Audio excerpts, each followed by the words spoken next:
2 বছর পর বাবার বাড়িতে ফিরে এসে আমি একদম কল্পনাও করতে পারিনি যে এমন কিছু ঘটবে। মায়ের অনুপস্থিতিতে আমরা 2 বোনই ছিলাম বাড়িতে। বাবা প্রতিদিন রাতে মদ্যপ অবস্থায় ফিরে আসতেন এবং ছোট বোনকে তার ঘরে নিয়ে যেতেন। এতদিন পর যখন আমি বাড়ি এলাম তখন বাবার আচরণে কিছুটা পরিবর্তন দেখলাম। তিনি মদ খেয়ে আমাকে তার ঘরে নিয়ে যাওয়ার চেষ্টা করছিলেন, আর আমি কিছুই বুঝতে পারছিলাম না আসলে কি হচ্ছে। তিনি কোনো কথা না বলেই আমাকে তার ঘরে নিয়ে। বন্ধুরা, আজকের গল্পটা অনেক বেশি স্পেশাল, তাই সবাই রেডি থাকো।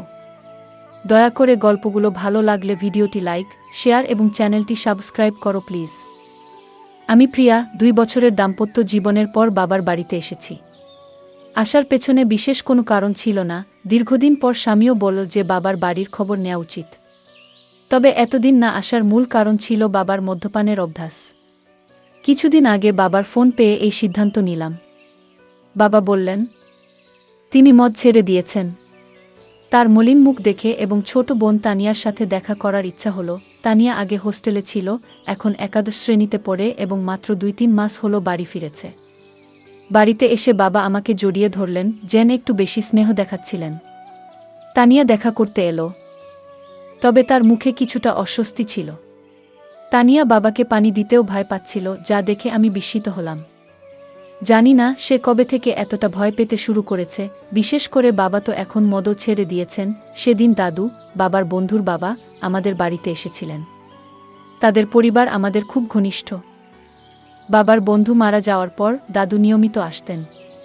বাবাকে মদ ছাড়তেও তিনি উৎসাহ দিয়েছিলেন। সেদিন বাবা দাদুর সাথে বাইরে গিয়েছিলেন। যখন বাবা ফিরে এলেন তখন তার মদ্যপ অবস্থায় দেখে আমি বিস্মিত হলাম। দাদু বললেন, মেয়ে, তোমার বাবার খেয়াল রেখো।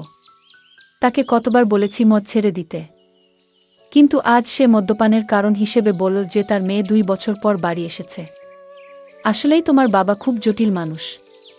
আমি যখন বাবাকে তার ঘরে পৌঁছে দিতে যাচ্ছিলাম তখন তিনি আমাকে এমনভাবে ধরে রাখলেন যেন আমি তার স্ত্রী। পরের দিন সকালে শ্বশুরবাড়ি ফেরার জন্য প্রস্তুত হলে বাবা আমাকে থামিয়ে বললেন, কোথায় যাচ্ছ? এসেছ তো মাত্র 1 দিন হয়েছে। আমি জবাব দিলাম, আপনি যদি মদ না ছাড়েন তাহলে আমি আর এখানে থাকব না। তানিয়াকেও নিয়ে যাচ্ছি। আমার কথায় বাবা বিচলিত হয়ে পড়লেন। তানিয়া বাবার সৎ মেয়ে হলেও তিনি তাকে নিজের মেয়ের মতোই দেখেছেন। মায়ের মৃত্যুর পর বাবার দ্বিতীয় বিয়েতে তানিয়া আমাদের জীবনে আসে। আমি তানিয়াকে সবসময় নিজের ছোট বোনের মতোই ভালোবেসেছি। বাবার প্রতিশ্রুতি অনুযায়ী আমি আরও কিছুদিন থাকার সিদ্ধান্ত নিলাম। 1-2 দিন পর আমি তানিয়াকে নিয়ে বাজারে গেলাম। তার জন্য অনেক সুন্দর পোশাক এবং মেকআপের সামগ্রী কিনলাম। বাড়ি ফিরে আমি তানিয়াকে বললাম নতুন পোশাকগুলো পরে দেখতে। একটি পোশাক তাকে বিশেষ সুন্দর লাগছিল। আমি তাকে সাজতে বললাম, আর নতুন পোশাকে সে অপূর্ব লাগছিল। তার এই রূপের কিছু ছবি মোবাইলে তুলছিলাম। ঠিক তখনই বাবা বাড়ি ফিরে এলেন। বাবা তানিয়াকে দেখে মুগ্ধ হয়ে গেলেন। তিনি কাছে এসে তার কাঁধে হাত রেখে বললেন, আমার তানিয়া এখন অনেক বড় হয়ে গেছে, কত সুন্দর দেখাচ্ছে। তবে বাবার কথায় তানিয়া কোনো প্রতিক্রিয়া দিল না। মনে হচ্ছিল বাবার হাত তার কাঁধে রাখাটা সে একদমই সহ্য করতে পারছে না, আর সঙ্গে সঙ্গে সেখান থেকে সরে গেল। সেই রাতে আমি আর তানিয়া এক ঘরে শুয়েছিলাম। হঠাৎ ঘুমের মধ্যে দেখি তানিয়া কাঁদছে। প্রথমে ভাবলাম হয়তো কোনো দুঃস্বপ্ন দেখেছে, তাই ঘটনাটা এড়িয়ে গেলাম। কিন্তু কিছুদিন পর আবার দেখলাম একই ঘটনা, তানিয়া রাতে কাঁদছে। প্রতিদিন কি আর কেউ এত দুঃস্বপ্ন দেখে? তখন থেকেই আমার মনে সন্দেহ জাগতে লাগলো। সেই রাতেই তাকে জাগিয়ে জিজ্ঞেস করলাম, তানিয়া, কি হয়েছে? তুমি কেন কাঁদছো? সে বলল, কিছু না, হয়তো কোনো খারাপ স্বপ্ন দেখেছি। তার কথা শুনে আমারও ঘুম চলে গেল। কিছুক্ষণ আমি নৈশ বাতির আলোতে বসেছিলাম। হঠাৎ আমার দৃষ্টি পড়ল তানিয়ার দিকে। সে ঘুমের মধ্যে পাশ ফিরে শুয়েছিল। আমি খেয়াল করলাম তার শরীরের কিছু অস্বাভাবিক পরিবর্তন।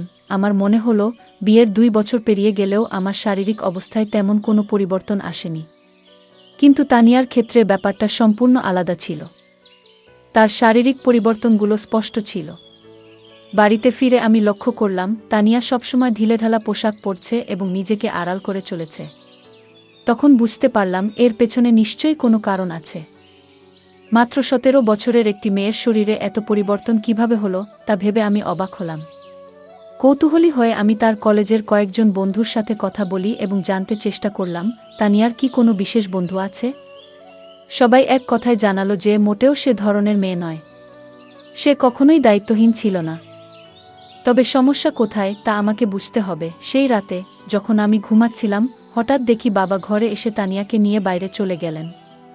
আমি সবকিছু চোখের আড়াল থেকে দেখছিলাম, কিন্তু কিছু বলতে পারলাম না। অনেকটা সময় পার হয়ে গেল, তানিয়া তখনও ঘরে ফিরছিল না। অবশেষে যখন সে ফিরে এলো, আমি খেয়াল করলাম তার হাঁটা স্বাভাবিক নয়।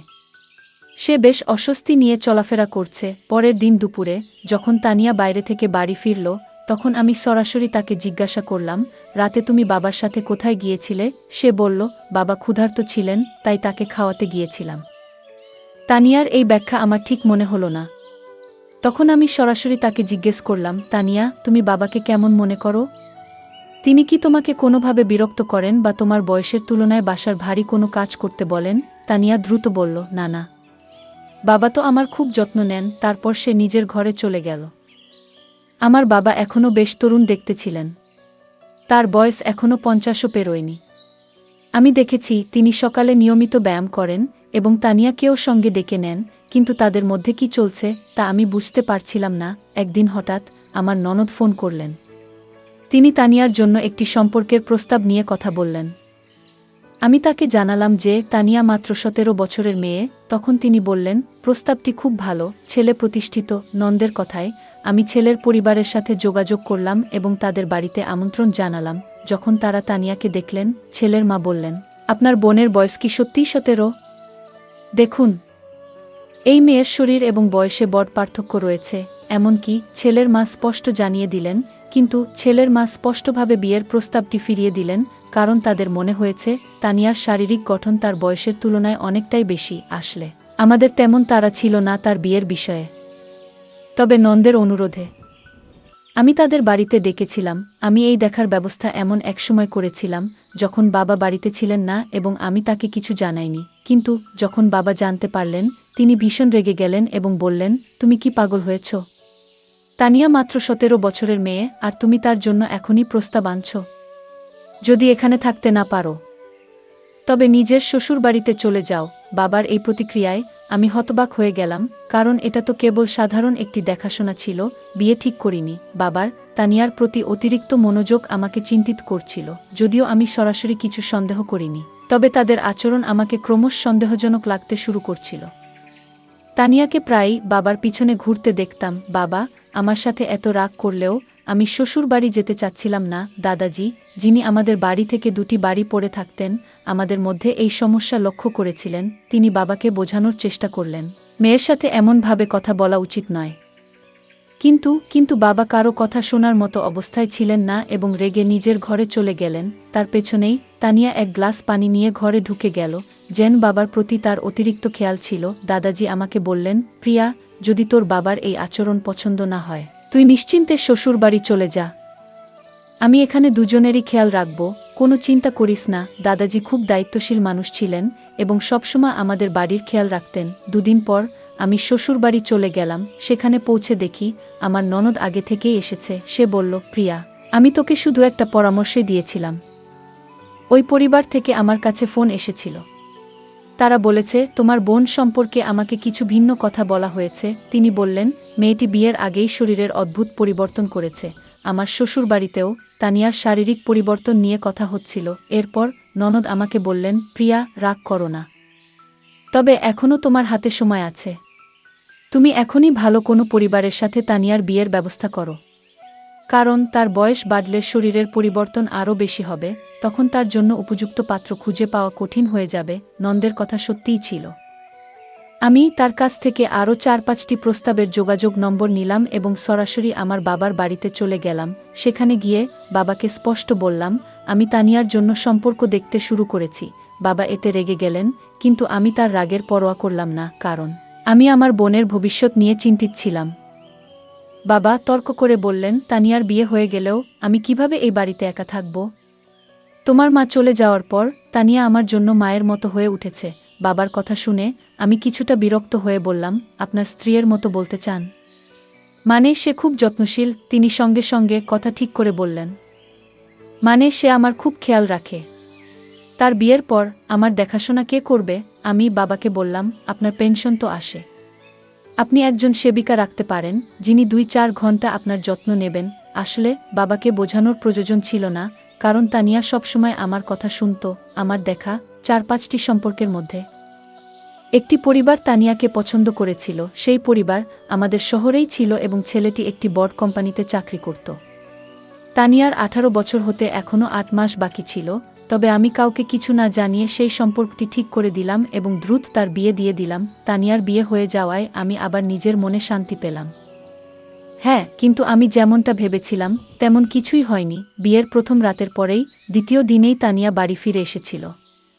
তার স্বামী রাগ করে তাকে বাড়িতে রেখে চলে গিয়েছিল, আর তানিয়াও কাঁদছিল। আমি তাকে জিজ্ঞাসা করলাম, তানিয়া, মাত্র একদিনেই এমন কি ঘটল শ্বশুরবাড়িতে, যে তোমার স্বামী এত রেগে গিয়ে তোমাকে এখানে রেখে দিল? তখন সে বলল, আমি ওর সাথে থাকতে পারবো না। তানিয়া সঠিকভাবে কিছু বলতে চাইছিল না, তাই আমি তার স্বামীকে ফোন করলাম এবং জিজ্ঞেস করলাম কেন সে তানিয়াকে তার বাপের বাড়িতে রেখে দিল। তখন তার স্বামী বলল, তোমার তানিয়া প্রথম রাতেই কিছু অশোভন কথা বলেছে। যখন আমি তার কাছে গিয়েছিলাম, সে বলল, আমি তোমার সাথে মানিয়ে নিতে পারবো না, আমি শুধুমাত্র আমার বাবার সাথে অভ্যস্ত। মাত্র 7 বছরের একটি মেয়ে এমন কিছু বলবে, তা শুনে আমার কাছে অদ্ভুত লেগেছে। এছাড়াও আমরা জেনেছি যে তানিয়া গত কয়েক মাস ধরে তার বাবার সাথে একা বাস করছে। কিন্তু ব্যাপারটা এখানেই শেষ নয়। সে তার আসল বাবা নন। তুমি যেটা ভালো মনে করো সেটা করো, কিন্তু আমি তাকে আমার বাড়িতে ফিরিয়ে নিতে পারবো না। তানিয়া কেন এমন পাগলামি করল, কিছুই বুঝতে পারছিলাম না। নিজের মেয়েকে বিয়ের দ্বিতীয় দিনেই বাড়িতে ফিরে আসতে দেখে আশ্চর্যজনকভাবে তার বাবা একটুও চিন্তিত ছিলেন না, বরং তিনি অনেক খুশি ছিলেন। গত কয়েকদিন ধরে তিনি রাতে তানিয়াকে তার ঘরে ডাকতেন এবং বসাতেন। কিছুদিন পর আমার সামনেই তিনি তানিয়ার জন্য কিছু পোশাক কিনেছিলেন, যা তার দেহের মাপে যথেষ্ট ছোট ছিল। তখন তানিয়া সেই পোশাকগুলো পরেনি, কিন্তু রবিবার আমি যখন আমার বান্ধবীর বাড়ি গিয়েছিলাম, সেখান থেকে ফিরে এসে আমি দেখলাম যে তানিয়া সেই ছোট পোশাক পরে বাড়ির মধ্যে ঘুরে বেড়াচ্ছে। আমার চোখ অবাক হয়ে গিয়েছিল, কারণ সে তার বাবার সামনে ছোট পোশাক পরে হাঁটছিল। বাবা যেভাবে তাকে দেখছিলেন সেটা দেখে আমি সাথে সাথেই তানিয়ার হাত ধরে তাকে আমার ঘরে নিয়ে গেলাম এবং বললাম, তানিয়া, এখন তুমি আর ছোট নেই। একবার নিজেকে আয়নায় দেখো। বাবার সামনে এমন ছোট পোশাক পরে ঘুরে বেড়ানো ঠিক নয়। তানিয়া আমার কথাগুলো শান্তভাবে শুনল, কিন্তু কোনো উত্তর দিল না। সেদিন রাতে আমি ঘুমাচ্ছিলাম, তখন হঠাৎ আমার মনে হলো যেন কেউ আমাকে ধাক্কা দিয়েছে। ঘুম ভেঙে দেখি পাশে তানিয়া নেই। আমি তাকিয়ে দেখলাম সে ঘর থেকে বাইরে যাচ্ছিল। আমি তার পেছনে পেছনে গেলাম এবং দেখলাম সে বাবার ঘরের সামনে দাঁড়িয়ে আছে। আমি পেছন থেকে ডাকলাম, তানিয়া, এত রাতে কোথায় যাচ্ছ? কিন্তু সে আমার কথার কোনো উত্তর দিল না, এমনকি আমার দিকে তাকালো না। আমি তার সামনে এসে দাঁড়ালাম এবং তখন বুঝলাম তানিয়া আসলে ঘুমের মধ্যে হাঁটছিল। পরের দিন সকালে আমি তাকে জিজ্ঞেস করলাম, তানিয়া, তোমার কি ঘুমের মধ্যে হাঁটার সমস্যা আছে? সে বলল, আমারও ঠিক জানা নেই, আমি রাতে ঘুমের মধ্যে হাঁটি, কিন্তু কিছুই মনে থাকে না। আমরা যখন কথা বলছিলাম তখন আমার স্বামীর ফোন এলো। তিনি কয়েকদিনের মধ্যে আমাকে নিয়ে যেতে আসবেন বলে জানালেন। তানিয়া এই কথোপকথন শুনে আমাকে যেতে দিতে একদম রাজি ছিল না। ঠিক সেই মুহূর্তে দাদু সেখানে এসে হাজির হলেন। 7 বছর বয়স হলেও দাদু এখনও বেশ শক্তিশালী ছিলেন। আমাদের কথাবার্তা অনেকেই শুনছিল। দাদু তানিয়াকে বললেন, তুমি শ্বশুরবাড়িতে থাকতে চাও না, কিন্তু তোমার বড় বোন তোমার মতো নয়, তার অনেক দায়িত্ব আছে। বাপের বাড়ি মেয়েদের জন্য অল্প সময়ের জায়গা, তাকে তার দায়িত্ব পালন করতে হবে। তাকে বাধা দিও না। দাদু তানিয়ার কাঁধে হাত রেখে কথা বলছিলেন, কিন্তু হঠাৎ তানিয়া দাদুর হাত ঝেড়ে ফেল এবং বলল, আমাকে অযথা উপদেশ দেবেন না। সে আমার বোন, তার সাথে কি কথা বলতে হবে সেটা আমি নিজেই দেখে নেব। আপনি নিজের বিশ্বাসটা দেখুন। তানিয়ার এমন অদ্ভুত আচরণ আমারও ভালো লাগেনি। কয়েকদিন পর আমার স্বামী আমাকে নিতে আমার বাপের বাড়িতে এলো। তানিয়া তার জামাইয়ের কাছে কিছুদিনের জন্য বাড়িতে থাকার জেদ ধরল। আমার স্বামী ও তানিয়ার জেদ দেখে রাজি হয়ে গেলেন। আমার স্বামী আমাকে বলল, প্রিয়া, তুমি গত কয়েকদিন ধরে বাপের বাড়িতে আছো। এই সময়ে তোমার বোনের সাথে অনেক কিছু ঘটেছে। তুমি একবারও তার সাথে এ বিষয়ে কথা বলেছ? আমি বললাম, এ নিয়ে কথা বলার কি আছে? যা হচ্ছে সবই সে নিজের ইচ্ছেতে করছে। আমার কথা শুনে স্বামী শুধু মাথা নাড়ল, কিছু বলল না। সেদিন রাতে আমরা একসাথে ঘুমাতে গেলাম, আর তানিয়া তার বাবার ঘরে ঘুমাচ্ছিল। পরের দিন আমরা সবাই ছোট্ট একটি ট্রিপে যাওয়ার পরিকল্পনা করেছিলাম। সকালে উঠে দেখলাম তানিয়া বাবার ঘর থেকে বের হয়নি।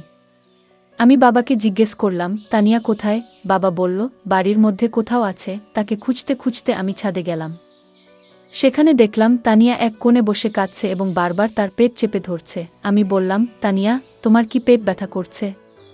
তুমি এখানে একা বসে আছো কেন? সে কোনো উত্তর দিতে চাচ্ছিল না।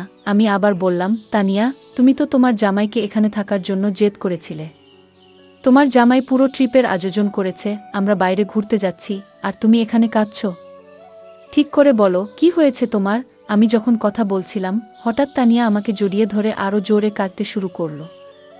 সে বলল, দিদি, আমি কোথাও যেতে চাই না। তুমি বাবাকে নিয়ে যাও। আজ আমি আমার স্বামীকে ভীষণ মিস করছি। তানিয়া হঠাৎ করে তার স্বামীকে কেন এত মনে পড়ছে সেটা আমি বুঝতে পারছিলাম না। আমি তানিয়ার কথা কিছুতেই বুঝতে পারছিলাম না। তাই তাকে ঘরে নিয়ে এলাম। ঘরে এসে সে নিজের ঘরে ঢুকে চুপচাপ হয়ে গেল। তখন আমি বাবাকে বললাম, তানিয়ার শরীর হয়তো ভালো নেই, কাল তাকে নিয়ে বাইরে ঘুরতে যাব। বাবা সেদিন ছুটিতে ছিলেন, কিন্তু হঠাৎ মনে পড়ল জরুরি কিছু কাজ বাকি আছে। তিনি বললেন, তোমরা ঘুরতে যাও, আমি কাজে যাচ্ছি। বাবার আচরণ আমার কাছে অদ্ভুত লাগল। তিনি বাড়িতে থাকার কথা বলেছিলেন, অথচ এখন কাজের অজুহাত দিচ্ছেন। তানিয়া বলল, আমি যতই অসুস্থ থাকি, তোমাদের সাথে বাইরে যাব। আমি জানতাম তার শরীর ভালো নেই, তাই বললাম, আজ তুমি বিশ্রাম করো, কাল আমরা বাইরে যাব। পরে বাবা আর তানিয়া আমাদের সাথে বাইরে গেলেন না।